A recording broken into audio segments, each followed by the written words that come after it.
This channel is part of the History Hit network.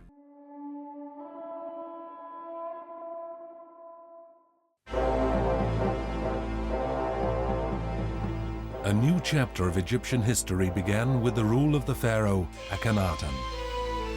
His visions would plunge the realm into an unpredictable crisis. The young king forced a revolutionary new faith on the people. They had to believe that only a single god could bring salvation, Atun, the burning sun. The ruler was Atun's only mouthpiece on earth. It was the law. By Akhenaten's side ruled Queen Nefertiti. Had the pharaoh succumbed to her magical beauty? Even 3,000 years later, the final verdict has not been passed. Did the king lead his realm to disaster fully conscious, or was he only a puppet in the hands of a ruthless woman? Mentally disturbed and bodily disfigured is how his opponents characterize him even today. Was it a love-crazed dreamer or a despot obsessed with power who ascended the throne of the pharaohs around 1360 BC?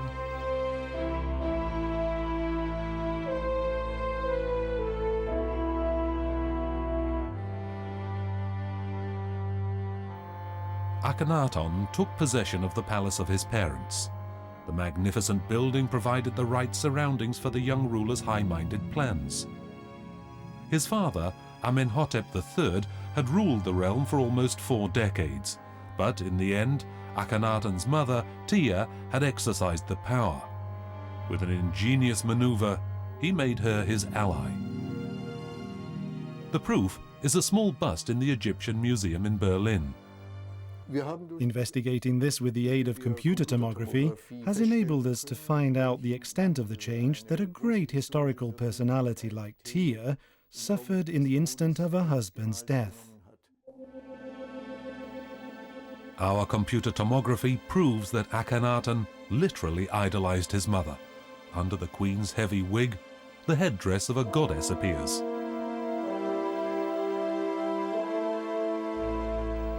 The son elevated his mother into the divine pantheon during her lifetime, and thus ensured her loyalty forever. In spite of this, Tia was no longer the most important woman at the royal court. This position by Akhenaten's side was to be taken by a complete unknown, the mysterious Nefertiti.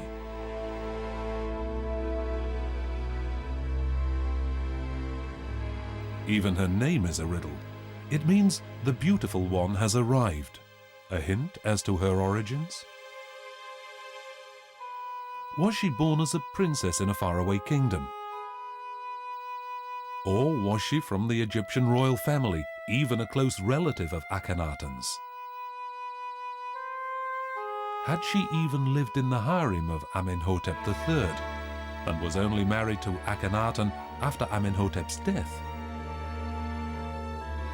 The rumors about the stunning beauty on the pharaonic throne never seemed to cease. The official reports from the Amarna period present the royal couple as an ideal match. Bas-reliefs show the two in tender embraces. What was it that linked them so inseparably?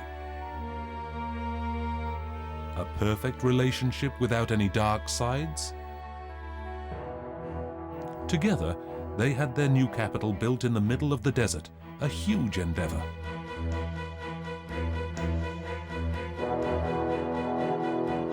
Tens of thousands moved to Akhetaten. The walls were erected quickly. For the foundations, millions of building stones had to be procured from all over the country. In the quarries, workers are forced to labor under the most harsh conditions.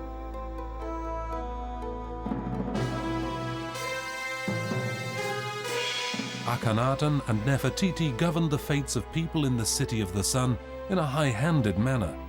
They had realized their dreams and believed that they were looking into a glorious future.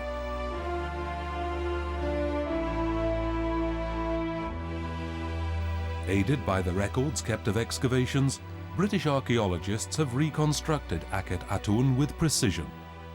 A generously planned garden city can be recognized in the computer animation. He wanted to stay in this place until the river would flow upstream, the pharaoh announced.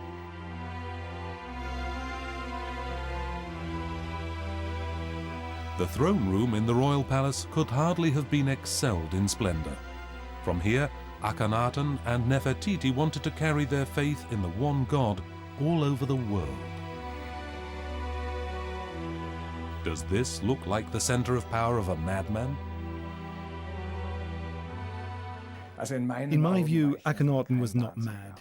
He was far ahead of his time. He thought differently. He may well have seemed dismissive of his contemporaries, of course, but Akhenaten was certainly not mad. Just as the sun god in the Egyptians' imagination traversed the sky every day, thus Akhenaten hurried restlessly throughout his realm in his golden chariot. Depictions in the tombs of the highest officials of Akhetaten demonstrate how closely equal the king felt to Atun. His portrayals in divine poses adorn the walls everywhere. His subjects were meant to no longer be able to distinguish between God and king. Akhenaten wanted to be the only visible god who performed signs and miracles and interfered in the fate of the individual, one who held life and death in his hands. The royal family's excursions became processions of divinities. There is not a single scene on the walls of the tombs in which the royal couple is not the center of attention. As if seized by the ecstasy of speed, the king and queen's drive accelerated to a headlong movement. No one seemed to be able to slow it down anymore. Akhenaten and Nefertiti even banished the gods of the underworld. A life beyond the grave. In Amarna, it no longer existed. The only thing that counted here was the veneration of the rulers and the worship of the omnipresent sun god.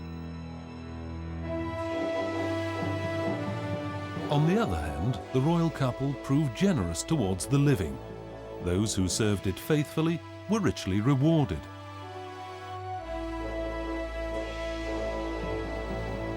Golden rewards for merit were bestowed by full hands.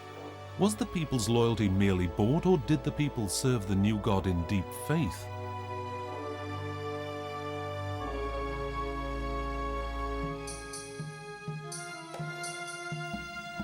The royal court rejoiced in its newly won wealth. Life was a generous present from Atun and had to be enjoyed. Music and dance were the order of every day. However, it was a class of upstarts who determined the atmosphere at court. Pedigree was no longer a decisive factor. Only obedience towards the royal couple counted. The prospect of rapid social progress lured more and more people into the City of the Sun.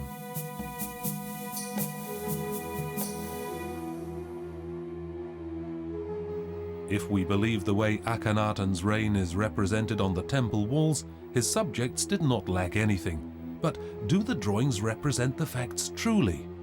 Egyptologists view them as pure propaganda. The pictures of a friendly nature in the descriptions of sacrifices must not obscure the political reality for us. The king was really only interested in enforcing his personal power, and even religion was subordinated to this goal.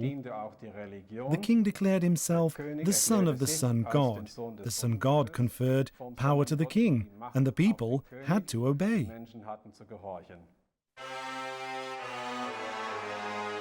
How stable was Akhenaten's realm? How long can an empire last if the state is built on oppression?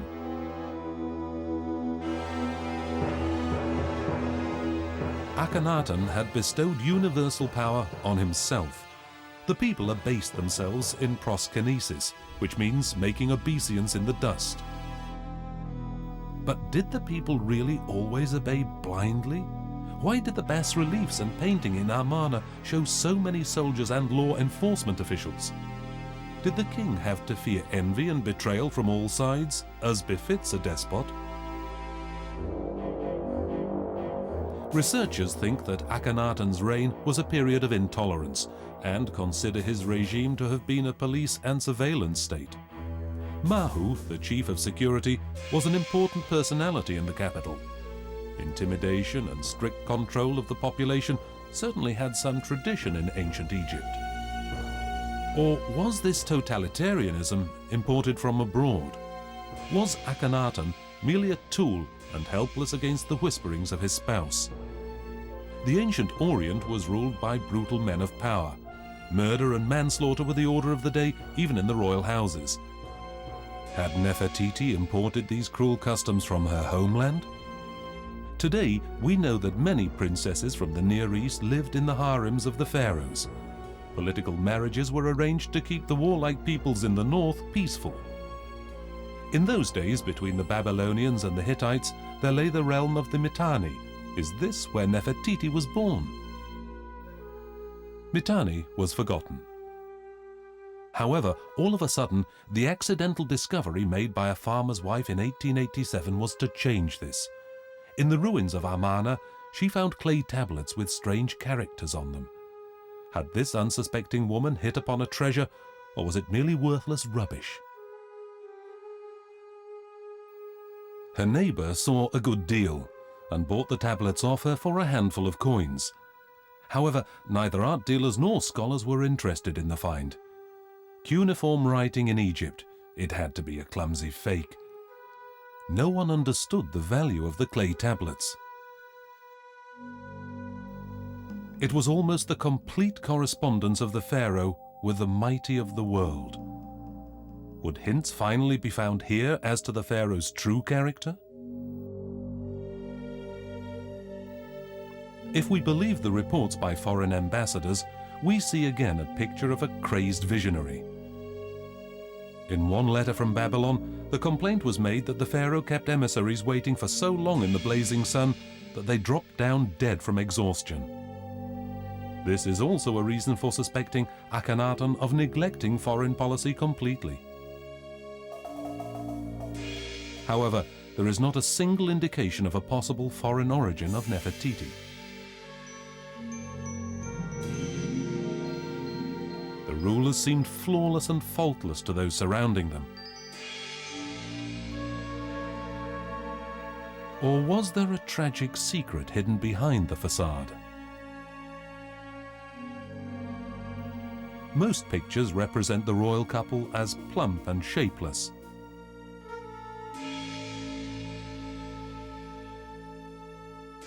One statue shows Akhenaten as heavy as a pregnant woman, neither holy man nor holy woman.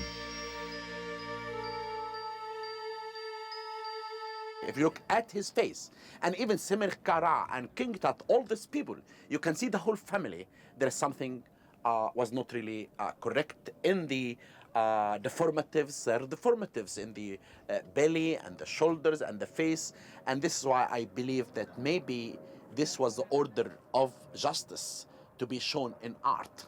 Because if they wanted a very realistic, beautiful face in the afterlife, they should be shown different. Colossal statues show Akhenaten naked, but without even the slightest hint of sexual organs. Or was this supposed to look like a woman? Perhaps Nefertiti?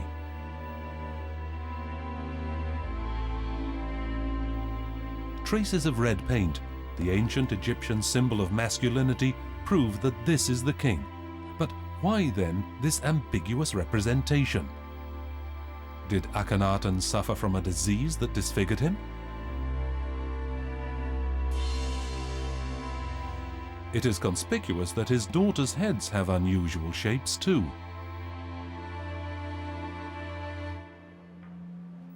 Aided by modern technology, we explore this phenomenon in depth. Neuroradiology department of the Charité Hospital, Berlin. A team of doctors carries out a revealing investigation.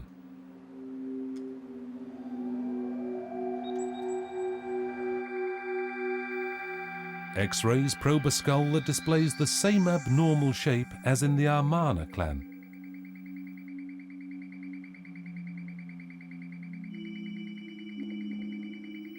The doctor's diagnosis is that it is a so-called boat skull, a genetically caused deformity.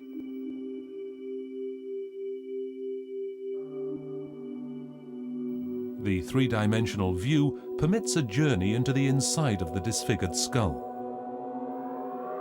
The seams in the skull have not expanded since the person was a baby.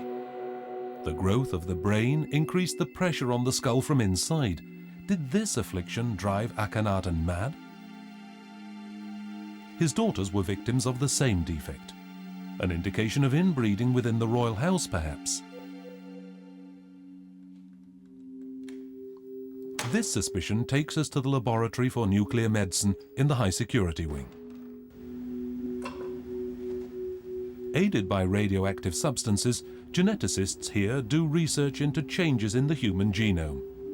Their particular interest is in the genes of siblings. Could their investigations also reveal something about Akhenaten's affliction? The results of the test are astonishing. Each red mark indicates a dangerous correspondence in the genes. It is most likely that Akhenaten's daughters too could hardly have avoided an hereditary defect. The royal family now appears in a new light. Was Nefertiti more than just Akhenaten's wife? Was she even closely related by blood? Analysis of the family tree of the Amarna dynasty can perhaps give us important hints. Frequent intermarriage between siblings alarm a geneticist. An unusually high number of stillbirths and deformities of descendants is typical for such relationships. This effect is increased if, over several generations, very close relatives in a family conceive children together over and over again. Es erscheint wahrscheinlich, dass die zwei It seems probable that these two stillbirths are connected with the relation of their parents by blood on the one hand, and on the other hand, of the maternal grandparents as well. Großeltern mütterlicherseits. These are portraits on a sarcophagus of Akhenaten's grandparents, Chuyu and Juya. Egyptologists, however, have found evidence that they may have been Nefertiti's ancestors as well. In this case, her mother-in-law, Tiye, would at the same time have been her aunt, and Akhenaten would have been her cousin. There were potentially dangerous genetic similarities everywhere. The inbreeding endemic in the ruling family was justified by the way their claim to power was established. Only the pharaoh's children were considered to be heirs to divine legitimacy. This privilege had to be confirmed over and over again by marriage between the physical heirs, between prince and princess.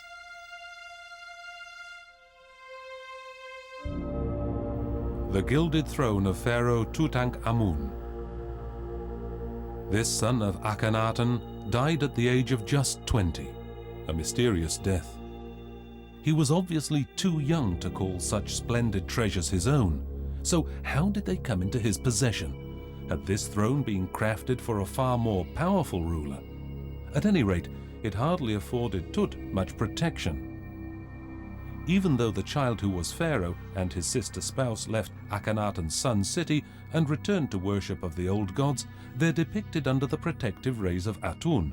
However, no celestial being blessed them with healthy children. In the famous tomb, archaeologists found only 2 fetuses that were incapable of survival, an indication of a marriage between siblings. Tutankhamun was the only pharaoh whose rich treasures remained almost undamaged for millennia. His name was forgotten, and the shaft leading to his tomb was obstructed by later buildings, a lucky coincidence for archaeologists. Also, the legendary mask of Tutankhamun's mummy hides a secret even today. The latest investigations confirm a long-held suspicion. A new mask with Tut's features was soldered onto an existing masterpiece made of pure gold. The only probable explanation is that this was originally Akhenaten's death mask. In the western valley of Thebes lies the tomb of Pharaoh Ai. He had married Tutankhamun's widow, and ascended the throne himself. In his tomb, not a single trace is left of the heretic belief in the sun. The old gods had again assumed their habitual place in the rites of death. The Amarna period seems to have vanished like an apparition. Thebes had been reinstated into its traditional rites as the burial palace of the pharaohs, and by order of Ai, the priesthood of Karnak was celebrating again the traditional rites. Nonetheless, the iconoclasts went to work in his tomb. Large gaps are seen in the decorations on the walls. Why was this pharaoh hated so much too? Was it because Ai was Queen Tia's brother and Nefertiti's father, as some researchers believe?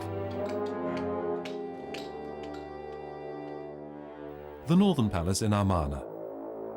Is it possible that the queen spent the last years of her life here, separated from Akhenaten? Had he cast her out? This seems unthinkable, for Nefertiti was irreplaceable in his conception of faith. She embodied fertility as the realm's supreme mother. One thing is certain. In the 13th year of Akhenaten's rule, the queen disappeared from public life. From this time onwards, her name was never used officially again. Did she fall into disgrace? Was she murdered? Or did she die peacefully?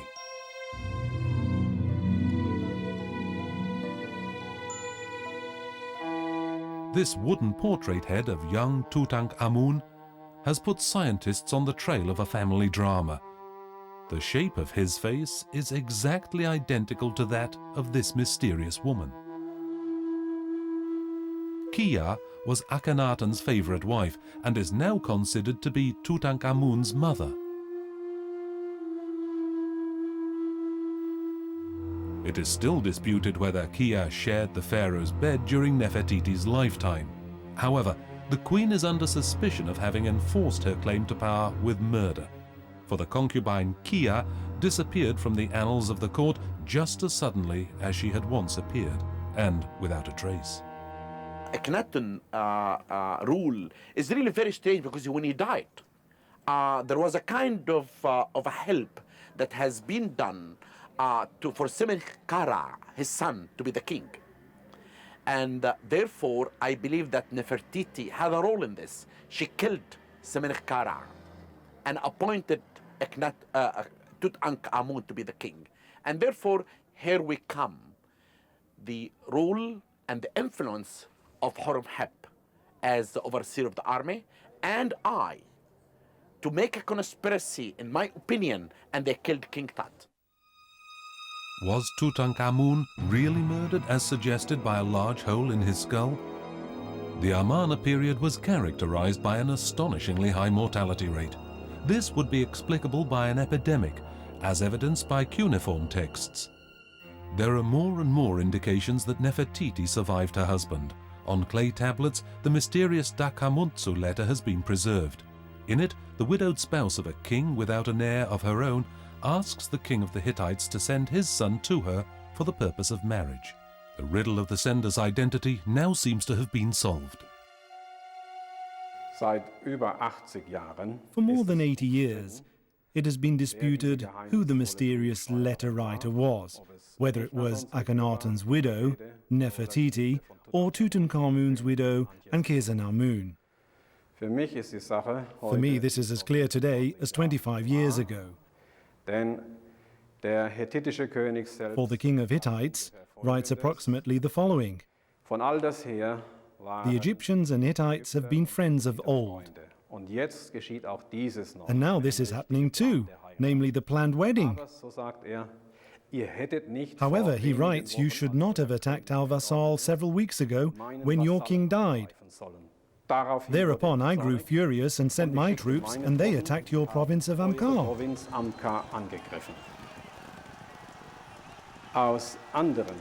From other sources, the so-called Amarna letters, we know that precisely this attack on the province of Amkar took place in the year Akhenaten died. And before that, there had been no military conflicts between the Egyptians and the Hittites. The conclusion from this is that the writer of the letter can only be Akhenaten's widow, Nefertiti. The wedding did not take place, for the Hittite prince was murdered on the way. Had Nefertiti finally lost the struggle for power? Akhenaten and his queen are now counted among the great personalities from the land of the pyramids. Scientists search tirelessly for hints as to the possible hiding place of the royal mummies. Fortune hunters hope for a miraculous coincidence and the discovery of rich treasures in the tomb. For it will only be when the vanished mummies are found that the last riddles surrounding Akhanaten and Nefertiti can be solved.